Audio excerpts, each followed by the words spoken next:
قال المعصوم علیہ الصلاۃ والسلام حب الوطن من الایمان۔ آج 14 اگست ہے، یوم آزادی پاکستان ہے۔ ہم تمام پاکستانیوں کو، اپنے ہم وطنوں کو آزادی کے اس مبارک دن پہ انہیں مبارکباد پیش کرتے ہیں، اور یہ وطن عزیز پاکستان جن بنیادوں پہ اس کو قیام کیا گیا تھا، اور اس کا قیام اور اس کا وجود جو ہے وہ معرض وجود میں آیا تھا،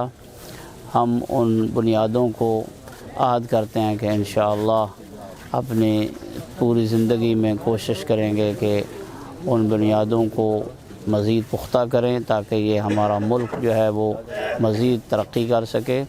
اور دشمن کی کسی قسم کی سازش کو اس ملک میں پنپنے نہیں دیں گے، چاہے وہ داخلی اور دشمن ہو یا خارجی دشمن ہو۔ اور قائد اعظم محمد علی جناح اور تحریک پاکستان کے جتنے بھی رہنمایان تھے اور